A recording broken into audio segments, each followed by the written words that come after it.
ನಮಸ್ತೆ ವೀಕ್ಷಕ, ಮಿಂಡು ನ್ಯೂಸ್ ನೆಟ್ವರ್ಕಿಗೆ ಸ್ವಾಗತ. ನಾನು ದಿವ್ಯಾ. ಇಂದಿನ ಪ್ರಮುಖ ಸುದ್ದಿಗಳನ್ನ ನೋಡೋಣ. ಭಾರತಕ್ಕೆ ಬರದೆ ಕೈಕೊಟ್ಟ ಪ್ರಜ್ವಲ್. ಪೆನ್ ಡ್ರೈವ್ ಪ್ರಕರಣದಲ್ಲಿ ಕೇಸ್ ದಾಖಲಾಗುತ್ತಿದ್ದಂತೆ, ಒಂದು ವಿಡಿಯೋ ಪ್ರಕರಣ ಕೇಸ್ ದಾಖಲಾಗ್ತಿದ್ದಂತೆ ವಿದೇಶಕ್ಕೆ ಪರಾರಿಯಾಗಿದ್ದಂತಹ ಪ್ರಜ್ವಲ್ ರೇವಣ್ಣ ಇನ್ನು ತಮ್ಮ ಏನಿತ್ತು ಈ SIT ತನಿಖೆ ನಡೀತಾ ಇದೆ ಅಂತ ಗೊತ್ತಾಗಿದ್ದ ತಕ್ಷಣವೇ ಅವರ ಲಾಯರ್ ಮುಖಾಂತರ 7 ದಿನಗಳ ಕಾಲಾವಕಾಶ ಸಹ ಕೇಳಿದ್ರು. ಈ ಒಂದು ಕಾಲಾವಕಾಶ ನಿನ್ನೆಗೆ ಅಂದ್ರೆ ಈ ಮೇ 15 ನಿನ್ನೆಗೆ ಮುಗಿದಿತ್ತು.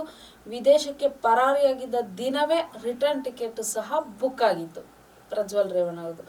ಈ ಒಂದು ಟಿಕೆಟ್ ಬುಕ್ ಆಗಿದ್ದಂತಹ ಸಂದರ್ಭ ಆಗಲಿ ಅಥವಾ 7 ದಿನಗಳ ಕಾಲಾವಕಾಶ ಆಗಲಿ ನಿನ್ನೆಗೆ ಮುಗಿದಿತ್ತು. ನಿನ್ನೆ ಪ್ರಜ್ವಲ್ ರೇವಣ್ಣ ಭಾರತಕ್ಕೆ ಹಿಂತಿರುಗ್ತಾರೆ ಅಂದ್ರೆ ಬರುತ್ತಾರೆ ಅನ್ನೋ ಒಂದು ಎಲ್ಲರ ನಿರೀಕ್ಷೆ ಆಗಿತ್ತು.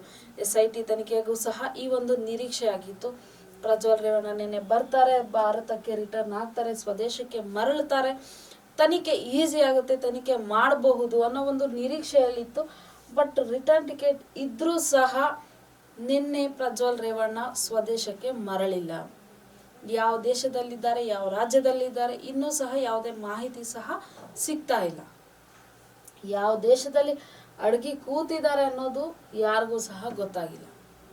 ಬಟ್ ಮುಂದಿನ ದಿನಗಳಲ್ಲಿ ಇನ್ನು ಯಾವುದಾದ್ರೂ ಅವರ ವಕೀಲರ ಮುಖಾಂತರ ಮತ್ತೆ ಯಾವುದಾದ್ರೂ ರಿಕ್ವೆಸ್ಟ್ ಕಳಿಸ್ತಾರೋ ಅದು ಸಹ ಗೊತ್ತಿಲ್ಲ.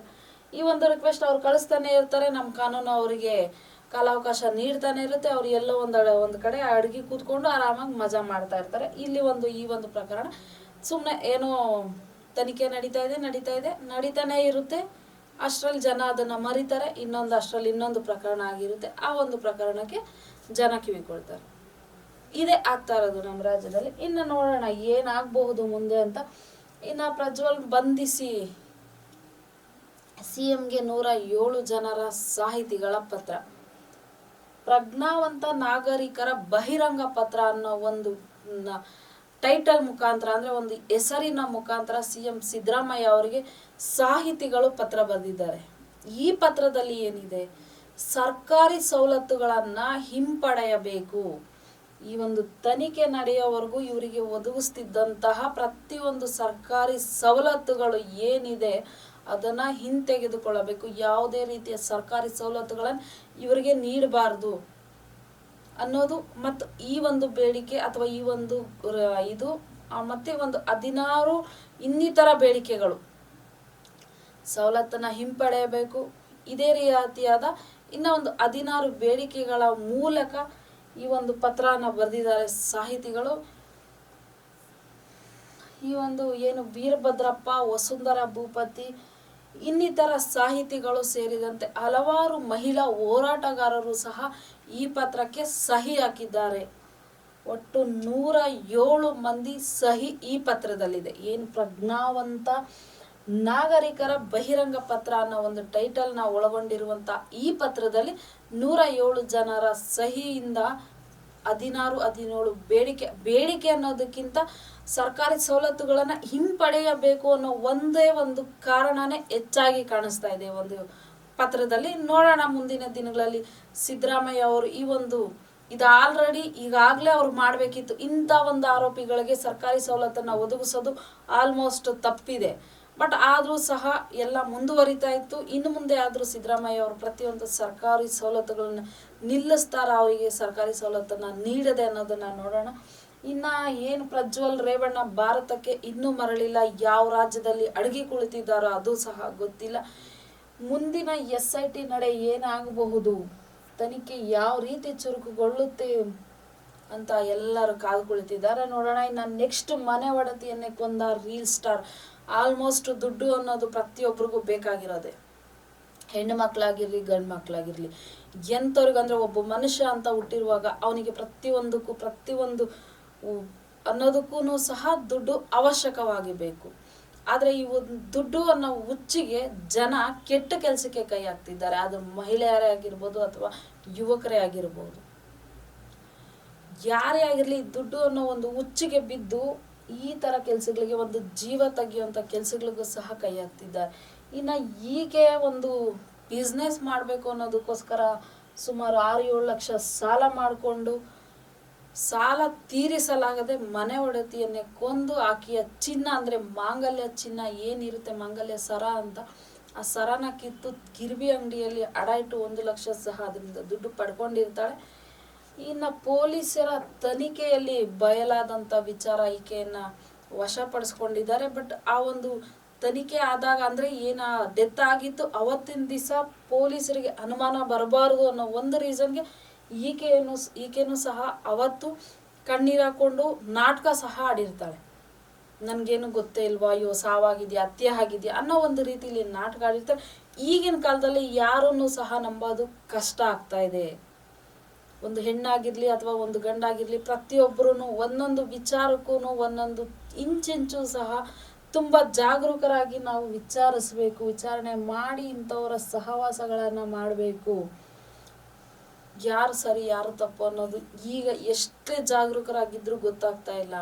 ಆದಷ್ಟು ಹುಷಾರಾಗಿರೋಣ. ಇನ್ನು ನೆಕ್ಸ್ಟ್, ಪ್ರತಿಷ್ಠಿತ ಕಾಲೇಜಿನ 3ನೇ ಮಹಡಿಯಿಂದ ಜಿಗಿದು ವಿದ್ಯಾರ್ಥಿ ಆತ್ಮಹತ್ಯೆ. ವೀಕ್ಷಕರೇ, ಈತ 21 ವರ್ಷದ ಇಂಜಿನಿಯರಿಂಗ್ ವಿದ್ಯಾರ್ಥಿ, ಒಳ್ಳೆ ಎಜುಕೇಟೆಡ್ ಸಹ.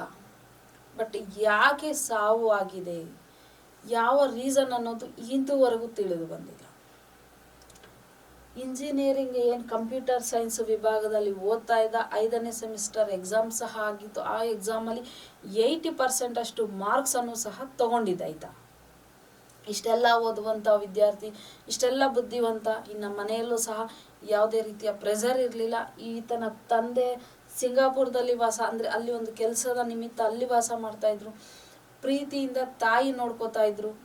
ಇಷ್ಟೆಲ್ಲ ಇದ್ದು ಯಾವ ವಿಚಾರಕ್ಕೆ ಈ ಥರ ಒಂದು ಸಾವು ಆಗೋ ಅಷ್ಟು ಮನಸ್ಸು ಚೇಂಜ್ ಆಗಿತ್ತು ಅನ್ನೋದು ಇನ್ನೂ ಸಹ ಗೊತ್ತಾಗಿಲ್ಲ.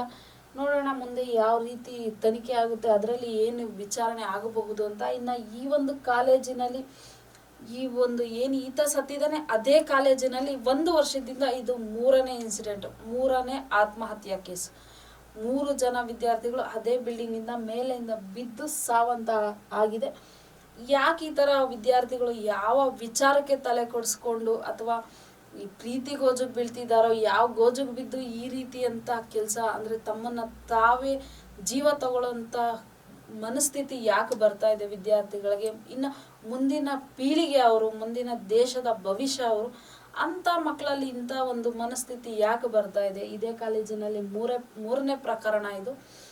ತನಿಖೆ ಆದ ನಂತರ ಈ ಒಂದು ಪ್ರಕರಣಗಳು ಯಾಕೆ ಈ ಥರ ಆಗ್ತಾ ಇದೆ ಅನ್ನೋದು ಗೊತ್ತಾಗುತ್ತೆ. ಇನ್ನು ನೆಕ್ಸ್ಟು 8 ತಿಂಗಳಲ್ಲಿ 1134 ಕಡೆ ರಾಜಕಾಲುವೆ ಒತ್ತುವರಿ. ಆಲ್ಮೋಸ್ಟ್ ಈಗ ಇದು ಒಂದು ಸಹ ಹೆಚ್ಚಾಗ್ತಾನೆ ಇದೆ. ಇದು ಒಂದು ರೀತಿಯಲ್ಲಿ ಹೇಳ್ಬೇಕಂದ್ರೆ ನನ್ನದು ಅನ್ನೋ ಒಂದು ಬದುಕುವಂತಹ ಸ್ವಾರ್ಥ ಮನೋಭಾವನೆ. ಏನು ರಾಜಕಾಲುವೆ ಒತ್ತುವರಿ ಆಗ್ತಾ ಇದೆ, ಒಂದು ಕಡೆ BBMP ನಿರ್ಲಕ್ಷ್ಯ, ಇನ್ನೊಂದು ಕಡೆ ರಾಜಕಾಲುವೆ ಒತ್ತುವರಿ ಆಗುತ್ತಿರುವಂತಹ ಸಂದರ್ಭ, ಪ್ರಕರಣಗಳು ಹೆಚ್ಚಾಗ್ತಾ ಇದೆ. ಈಗ ಏನಾಗ್ತಾ ಇದೆ, ಗುಡುಗು ಮಿಂಚು ಭಾರಿ ಮಳೆ ಆಗ್ತಾ ಇರೋದ್ರಿಂದ ಹಲವಾರು ಕಡೆ ರಾಜಕಾಲುವೆಗಳನ್ನ ಒತ್ತುವರಿ ಮಾಡ್ಕೊಳ್ತಾ ಹೋದ್ರೆ ತಗ್ಗು ಪ್ರದೇಶಗಳಿಗೆ, ಅಂದರೆ ತಗ್ಗು ಪ್ರದೇಶಗಳಲ್ಲಿ ಇರುವಂತಹ ಮನೆಗಳಿಗೆ ನೀರು ನುಗ್ಗಿ ಪಾಪ ಅವರ ಜೀವನ ಅಸ್ತವ್ಯಸ್ತ ಆಗ್ತಾ ಇದೆ. ಇದಕ್ಕೆಲ್ಲ ಕಾರಣ ಒಂದು ಕಡೆ BBMP ಆಗ್ತಾ ಇದೆಯಾ? ತಾವು ಇರುವಂತಹ ಸ್ಥಾನ ಅಥವಾ ನಮಗಿರುವಂತಹ ಕೆಲಸ ಏನನ್ನೋದನ್ನ BBMP ಮರಿತಾ ಇದೆಯಾ? ಎಷ್ಟು ಕಡೆ ಯಾವ ಭಾಗದಲ್ಲಿ ಎಷ್ಟು ಒತ್ತುವರಿ ಆಗಬೇಕು, ಇನ್ನು ಎಷ್ಟು ಒತ್ತುವರಿ ಆಗುವಂತಹ ಜಾಗಗಳು ಬಾಕಿ ಇದೆ? ಕೆಲವೊಬ್ಬರು ಅವರ ಸ್ವಾರ್ಥಕ್ಕೆ, ಅಂದರೆ ಅವರು ಹಾಕೊಳ್ಳುವಂತಹ ಕಟ್ಟಡ ಕಟ್ಟೋದಕ್ಕೋ ಅಥವಾ ತಮ್ಮ ಕೆಲಸದ ನಿಮಿತ್ತ ಶೆಡ್ಗಳನ್ನು ಹಾಕೊಳ್ಳೋದಕ್ಕೋ, ಈ ಒಂದು ಅವರ ಸ್ವಾರ್ಥಕ್ಕೆ ರಾಜಕಾಲುವೆಗಳನ್ನ ಒತ್ತುವರಿ ಮಾಡ್ಕೊಳ್ತಾ ಇದ್ದಾರೆ. ಒತ್ತುವರಿ ಮಾಡಿಕೊಂಡು ಕಟ್ಟಡ ನಿರ್ಮಾಣ ಮಾಡ್ಕೊಳ್ಳೋದು, ಶೆಡ್ಗಳು ಹಾಕೊಳ್ಳೋದು, ಅವರವರ ಸ್ವಾರ್ಥಕ್ಕೆ, ಅವರವರ ಕೆಲಸಗಳಿಗೆ ಅವ್ರು ಮಾಡ್ಕೊಳ್ತಿದ್ದಾರೆ. ಬಟ್ ಇನ್ನು ಉಳಿದಂತಹ ಜನಸಾಮಾನ್ಯ, ಅಂದರೆ ಬಡವರು ಏನು ಮಾಡಬೇಕು? ತಗ್ಗು ಪ್ರದೇಶಗಳಲ್ಲಿ ಇರುವಂತಹ ತಗ್ಗು ಪ್ರದೇಶ ಅಂತ ಏನು ಹೇಳ್ತೀವಿ, ಆ ಒಂದು ಪ್ರದೇಶಗಳಿಗೆ ನೀರು ನುಗ್ಗಿ, ಮನೆಗಳಲ್ಲಿ ನೀರುಗಳು ನುಗ್ಗಿ ಅವರ ಜೀವನ ಅಸ್ತವ್ಯಸ್ತ ಆಗ್ತಾ ಇದೆ. ಈ ಒಂದು ವಿಚಾರವಾಗಿ BBMP ಇನ್ನೂ ಸಹ ನಿರ್ಲಕ್ಷ್ಯ ತೋರ್ತಾ ಇದೆಯಾ? ಎಚ್ಚೆತ್ಕೊಳ್ತಾ ಇಲ್ವಾ? ಇನ್ನು ಯಾವ ಭಾಗದಲ್ಲಿ ಎಷ್ಟು ಒತ್ತುವರಿ ಆಗಬೇಕಾಗಿರುವಂತಹ ಜಾಗ ಇದೆ? ಆಲ್ಮೋಸ್ಟ್ ಯಲಹಂಕ ನಂಬರ್ 1 ಅಂತ, ಯಲಹಂಕದಲ್ಲೇ ನಂಬರ್ 1 ಒತ್ತುವರಿ ಆಗಿರುವಂತಹ ಜಾಗಗಳಿದೆ. ತೆರವು ಮಾಡಬೇಕಾಗಿರುವಂತಹ ಅತಿ ಹೆಚ್ಚು ಜಾಗ ಯಲಹಂಕ ಭಾಗ ಅಂತ ಸಹ ಹೇಳಲಾಗ್ತಿದೆ.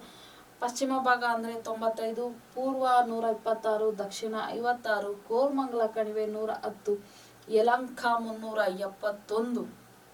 ಇನ್ನು ನೆಕ್ಸ್ಟ್ ಮಹದೇವಪುರ 523, ಬೊಮ್ಮನಹಳ್ಳಿ 204, ಆರ್ ನಗರ 104, ದಾಸರಹಳ್ಳಿ 366. ಒಟ್ಟು 1963 ಜಾಗಗಳನ್ನು ತೆರವು ಮಾಡುವಂಥದ್ದು, ಅಂದರೆ ಒತ್ತುವರಿ ಆಗಿರುವಂಥ 1900 ಈ ಒಂದು ಭಾಗಗಳಲ್ಲಿ ಟೋಟಲ್ 2010 ಹತ್ರ, ಇನ್ನು ಮೇ ಬಿ ಒಂದು 30% ಕಮ್ಮಿ ಅಷ್ಟೆ, ಅಷ್ಟು 2000 ಜಾಗಗಳು ಒತ್ತುವರಿ ಆಗಿದೆ. ಇಷ್ಟು ಜಾಗಗಳನ್ನು BBMP ಎಚ್ಚೆತ್ತುಕೊಂಡು ತೆರವು ಮಾಡಬೇಕು. ಬಟ್ ಯಾಕೆ BBMP ನಿರ್ಲಕ್ಷ್ಯ ತೋರ್ತಾ ಇದೆ? ಇನ್ನು ಹೊಸ ಒತ್ತುವರಿ ಏನಾಗಿದೆ ಈ ಒಂದು 8 ತಿಂಗಳಲ್ಲಿ, ಆಲ್ಮೋಸ್ಟ್ ಈ ಒಂದು 8 ತಿಂಗಳಲ್ಲಿ ಎಷ್ಟು ಜಾಗ ಒತ್ತುವರಿಯಾಗಿದೆ? ಟೋಟಲ್ ನಾವು ನೋಡೋದಾದರೆ 1134 ಇಷ್ಟು ಜಾಗ ಹೊಸದಾಗಿ ಒತ್ತುವರಿಯಾಗಿದೆ. 2000ದಷ್ಟು ಜಾಗನ ತೆರವು ಮಾಡಬೇಕು, ಅಂದರೆ ರಾಜಕಾಲುವೆಗಳನ್ನು ತೆರವು ಮಾಡಬೇಕಾಗಿದೆ. ಇದೆಲ್ಲ ಕೆಲಸ BBMPದು. ಬಟ್ ಯಾಕೆ ಈ ರೀತಿ BBMP ನಿರ್ಲಕ್ಷ್ಯ ತೋರ್ತಾ ಇದೆ? ಮೇಲಿನ ಅಧಿಕಾರಿಗಳು ಕೇಳ್ತಾ ಇಲ್ವಾ ಇವರನ್ನ? ಅಥವಾ ಜನಸಾಮಾನ್ಯರ ಗೋಳು ಇವ್ರ ಕಣ್ಣಿಗೆ ಕಾಣಿಸ್ತಾ ಇಲ್ವಾ? ನೋಡೋಣ ವೀಕ್ಷಕರ, ಇನ್ನು ಮುಂದೆ ಆದ್ರೂ BBMP ಎಚ್ಚೆತ್ಕೊಳ್ಳುತ್ತಂತ. ಇದಾಗಿತ್ತು ಈ ಕ್ಷಣದ ಸುದ್ದಿಗಳು. ನಿರಂತರ ಸುದ್ದಿಗಾಗಿ ನೋಡ್ತಾ ಇರಿ ಮೆಂಡು ನ್ಯೂಸ್ ನೆಟ್ವರ್ಕ್. ನಾನು ದಿವ್ಯ. ಮೆಂಡು ನ್ಯೂಸ್ ನೆಟ್ವರ್ಕ್, ಸತ್ಯದ ಕನ್ನಡಿ.